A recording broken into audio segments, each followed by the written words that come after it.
It's story time, ladies and gentlemen. I am ready, now that it is resolved, to give you guys the full update on what happened with the wire fraud. For those of you who haven't caught either the clip or the original WAN show, basically, Yvonne and I got tricked. I mean, there's really no other way to put it, because if we had proper procedures in place, we could have avoided accidentally sending.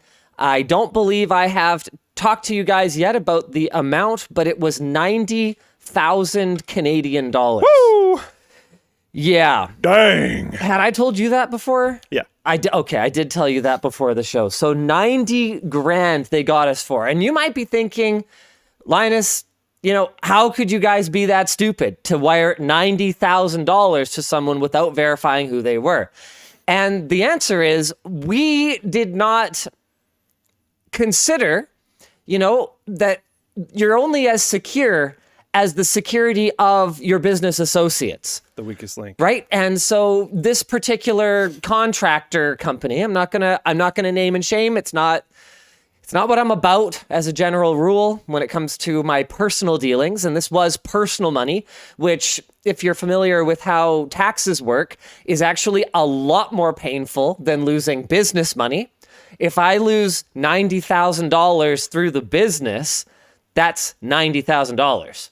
If I lose $90,000 personally, that's the $90,000 that remains after I earned about $160,000 and paid a whole bunch of it in taxes to the provincial and federal Canadian governments.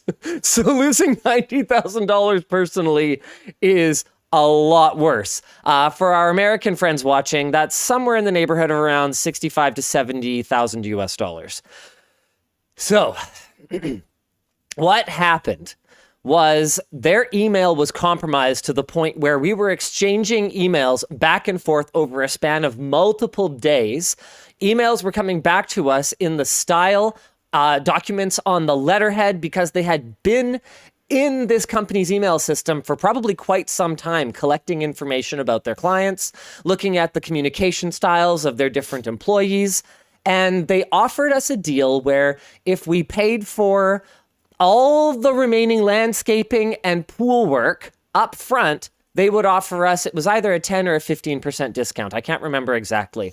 And Yvonne and I were in such a position in the project where we were like, okay, our personal cash flow is actually okay right now. This is all money that we know we've set aside to pay for in the next 3 to 6 months anyway. We've got it. Yeah, I mean, if there's a discount, let's do a discount. So we figured out the terms of how it was going to work, and they had us wire it to them. And they had a convincing story for why the wire was going to a bank in Toronto, which is in Canada. It's not like they had to send it to a bank in, I don't know, Syria or Nigeria or something, right? Like, it was going to a Canadian bank. France. So we sent the money, and a little while later, we got contacted by the contractor who, in my opinion, did not do a good enough job of letting us know right away. They should have told us immediately, because you can typically recall a wire within the first 24 to 36 hours. After that, does it ever get tougher? Because if they withdraw that money, if their account has... It's basically like handing people cash. Yeah, it's a wire transfer cash money. Yeah. So once it's moved out of the bank that it was sent to, it's gone. Yes, I'm talking about a scam. I was defrauded for 90,000 Canadian dollars. Okay. So I am ready to provide an update on what happened. So the first thing that we did, obviously, was we got in touch with our bank. And our bank basically said, like, it's been like over 2 days. What do you want us to do? We sent the money, and we were like, what we want you to do is tell us what to do. Yeah. Because I'm sure this isn't the first time it's come up. Yeah. And they said, contact law enforcement. Now, I am generally pretty supportive of law enforcement. I think that there are a lot of bad eggs I think there are a lot of bad eggs in any profession. You could go to lawyers, teachers, law enforcement, sports coaches, and you could find pedophiles, murderers, monsters. I do think that in positions of power, people have tendencies that might bring out worse aspects of their personality. So I'm not going to say that there is no correlation between people who abuse authority and authoritative figures. So I will say that much. But by and large, I understand that it is a job that actually does need to be done. Anarchy is not better. Yeah. But things are the Royal Canadian Mounted Police were utterly fucking useless. I think that's pretty normal, yeah. In this situation. And I get it. When you call the cops to your house because your $200 stereo was stolen, there's a certain degree of what do you want me to do about this? It's literally less than your insurance deductible and the cost of me doing paperwork to report this. Like, I'm sorry this bad thing happened and that sucks. You know, I can help you commiserate, but realistically, putting actual law enforcement resources into dealing with this petty crime is probably a bigger waste of taxpayer dollars than even me standing here and explaining it to you. Like, I understand that perspective, even if I am very frustrated by it, and that is a situation that I have in fact been in. And yes, Maria Z, $200 is a lot of money for most people. You're right, and it was for me when my car window got smashed and my stereo got taken. But ultimately, I also understand the cost of investigating this crime is much greater than $200. So in the big picture, I kind of get it. But we're talking about $90,000.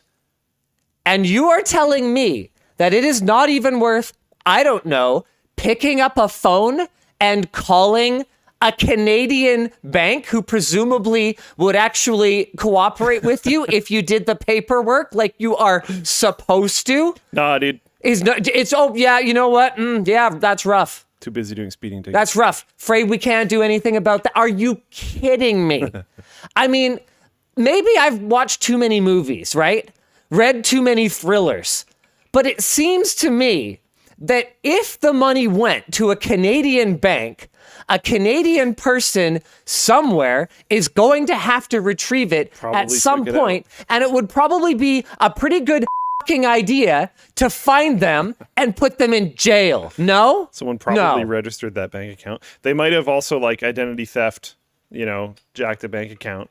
Sure. Well, then that person should probably know their identity was stolen instead of us just ignoring it that was one thing and allowing it to continue. Is by investigating smaller crimes, you might unveil someone that's doing an extremely large amount of smaller crimes, but that's it's not always going to work. But yeah, so nothing?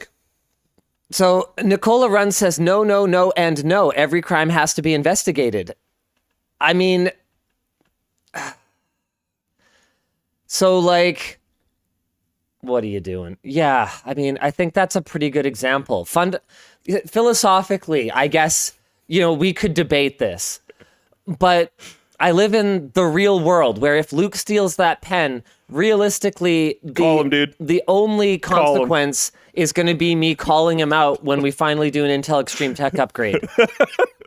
The point is that there actually are different tiers of criminal liability depending on the severity of the crime. I would prefer that more time went into investigating murders and other things I don't even necessarily want to bring up than investigated the Game Boy that was stolen from me when I was 12. I was really sad. That heavily impacted me at that age. Yep. But it's genuinely just not as important as certain other things. So, man, I see. I'm trying. I don't want any hot takes today. But we're already there. Yeah, I know. I guess we're already there. It's Welcome to the hot zone, ladies and gentlemen. It's for me. How's that classist? For me, your life is essentially all of the time that you have combined, right? And the way that I see it, the severity of a crime is directly correlated, not necessarily one for one, but is correlated with the amount of that time that it steals, or that it robs someone else of. So obviously, from that perspective, the murder of an infant child could be considered to be the worst crime, because you have robbed that entire undefined potential life and accomplishment, what could have been contributed to the world. Okay. Not only have you done that, but you have also probably damaged or completely destroyed the lives of the parents and the other family members who brought that child into the world. And the greater the magnitude of this destruction of life, the worse it is. That's sort of my general philosophy. And and you can kind of take pretty much anything, whether it's rape or whether it's theft, and you can bring it to time. If you steal $100 from someone who works minimum wage, you have stolen a day. You stole a day of their life, is the way that I see it. Or more, I think. How much is minimum wage right now? It depends where you are. Yeah. I think it's 14 something Way here. too low, basically everywhere. BC minimum wage. 15.65. So yeah, my math's about right. 15.65. So you have okay. you have essentially stolen a day of that person's life, from my point of view. And so it's really frustrating to me, particularly financial crimes are a big one. When someone steals like $1 billion, to me, that is an enormous deal. Like you have actually stolen the waking hours of hundreds or thousands upon thousands of people that they will never have back. They chose to spend that time earning money. You took it, therefore they spent that time earning nothing. And that has a psychological toll as well as just that time that's lost. So that's the way that I see it. And when someone is conducting this kind of scam, not only have they taken an extremely large amount of labor-created wealth, but they're probably doing it to others. In fact, we know for a fact they tried to do it to others because they accessed the systems of this contractor, so they and we were not people at the same time. the only ones they hit. Yeah. And so to me, it was outrageous that they kind of looked at it and went, we're not going to do anything about this. So that makes it more interesting to me because, like I mentioned with the stereo example, like by investigating that one, you might find that is a not a single occurrence, right? No. And if they stole stereos from like hundreds of people, then okay, this is a really big deal. And but they do actually do that. Oh yeah, like sure. it's obviously I'm in like my neighborhood watch Facebook try to group and notice stuff like that. So stuff, right? so obviously I'm not saying you shouldn't continue to report crimes even if you know they're not going to investigate. We go out of our way even if we know they're not going to do anything to make sure that we report everything, whether it's through the business or whether it's personally, because like you said, once they start to notice these patterns, actually they do apprehend like petty criminals quite often. So I was very frustrated by the response from both our bank, who I didn't expect to be able to do anything, but I hoped would be able to. These are next steps. I hoped would. It didn't go to nowhere. It went to a Canadian bank account. Therefore, somebody has to get it at some point, right? So let's figure out who that is, find out if they've been defrauded or had their identity stolen, right? Find out who they're cooperating with. There's got to be some way to track this money as it moves, whether it's within the country or around the world. I thought that's the whole point of a centralized banking system. No? Isn't it? Yeah, sorry. I was... Aren't there like actual anti-money laundering and anti-fraud laws and policies and procedures in place? Aren't there mechanisms for finding out where money came from and where it went? Isn't it all electronic? How is it even possible that we can't figure out who it went to? Yeah, kind of nuts. It is kind of nuts. I was stun locked there for a second because someone told me to look up the minimum wage in Georgia and Wyoming. And I was like, okay. And they're apparently $5.15. But there's a federal Fair Labor Standards Act, which means that they have to pay the federal minimum wage, which is $7.25, $58 for an 8-hour workday. Okay. Dang.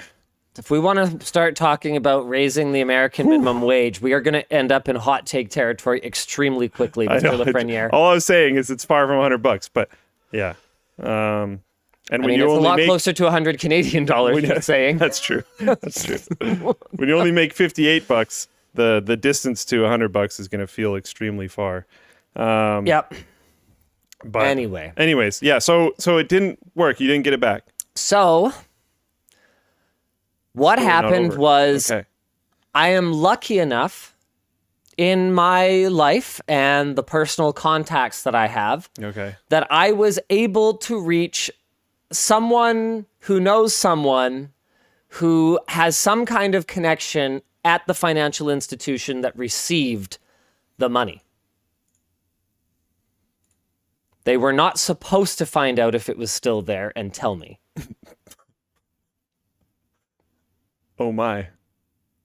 Okay. Got it. I think I understand. Are we stopping there? What happened Okay. was somehow, and I have no idea how this occurred, the money was frozen in the recipient's account while an investigation was conducted. Okay. We got it back 2 days ago. Wow. Not by the RCMP. So there was no police involvement? Not as far as I'm aware. Just the banks. I don't know the exact mechanism, so it could be that the police did end up being involved. I imagine they might have been involved at some point.